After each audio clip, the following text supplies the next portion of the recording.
एक समंदर के बीच बहुत सुंदर टापू था। चारों तरफ पानी से घिरा हुआ, हरियाली से लहलहाता एक सुंदर टापू, जहाँ छत्र कबीले के लोग रहते हैं।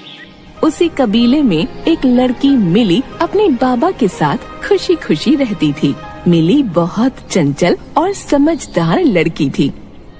उस टापू के एक छोर पर एक दानव रहता था, जो कि बहुत विशालकाय और ताकतवर था। उसे अपनी ताकत पर बहुत घमंड था। वो पूरे टापू पर अपना राज चाहता था और अपनी मनमर्जी करता था। बचाओ, बचाओ। टापू पर सब कबीले वाले दानव से छुटकारा चाहते थे।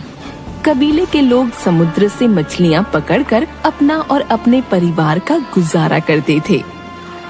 समुद्र के किनारे मछलियाँ पकड़ने के बाद अब रोज जितनी मछलियाँ पकड़ो उसका आधा उस दानव को देना पड़ता है।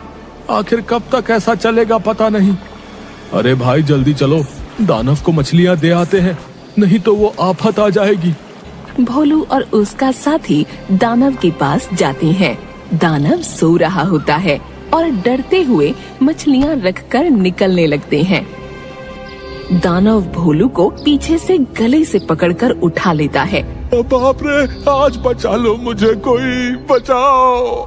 आज तुम दोनों ने आने में देरी की, इसकी सजा ये है कि आज की सारी मछलियाँ मेरी। ये बोलकर दानव ने भोलू को ऊंचाई से नीचे फेंक दिया। अरे बाप रे, मर गया। मेरी तो कमर ही टूट गई। भोलू लंगड़ाते हुए और उसका साथी उसे संभालते हुए दोनों उस जगह से निकलते हैं। सारे कबीले वाले मिलकर विचार करते हैं कि कैसे इस दानव से छुटकारा मिले। एक दिन सब कबीले वालों ने एक योजना बनाई। उस दानव को आज से कोई मछली नहीं देगा। वो खुद मछली पकड़ने नहीं जाएगा, क्योंकि वो पानी से डरता है और वो मछलियों की तलाश में जरूर निकलेगा। हम एक पिंजरे में कुछ मछलियां रख देंगे। जैसे ही वो मछली खाने पिंजरे में जाएगा, पिंजरा बंद हो जाएगा। जैसा कबीले वालों ने योजना बनाई, ठीक वैसा ही हुआ।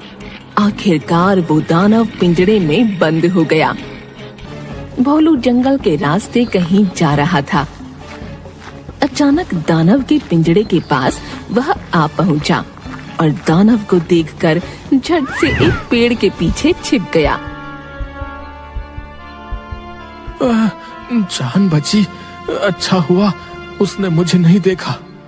दानव ने भोलू को देख लिया था, बिल्कुल भोला बनकर। अरे भोलू भाई, आप यहाँ आए, बहुत खुशी हुई आपको देखकर। मुझे इस पिंजरे से आजाद कर दो, मैं किसी को परेशान नहीं करूँगा। नहीं नहीं, तुम बहुत घमंडी और बुरे हो। तुम सबको तंग करते हो।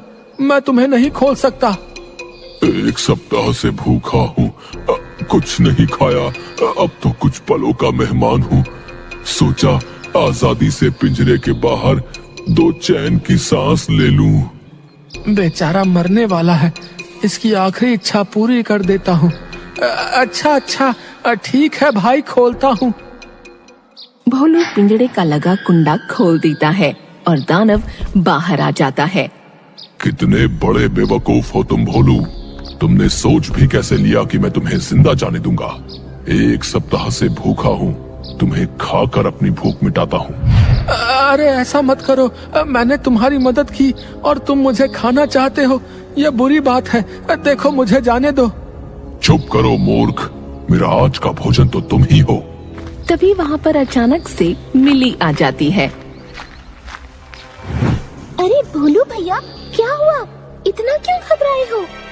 अरे मिली, अच्छा हुआ तुम आ गई। देखो देखो ना, इस दानव की मैंने मदद की, इसे पिंजरे से बाहर निकाला और अब ये मुझे ही खाना चाहता है। मिली सारा माजरा समझ गई कि भोलू भैया ने गड़बड़ कर दी है। अरे भोलू भैया, आप भी क्या बात कर रहे हैं? इतना बड़ा दानव इस छोटे से पिंजरे में कैसे आ सकता है? नहीं मिली, इसी पिंजरे में बंद था ये, मैंने इसे खोला। पर मुझे बताओ तो कि इतना सा ये पिंजरा है और दानव इतना बड़ा, भला कैसे बिताएगा इसमें? चुप करो तुम दोनों।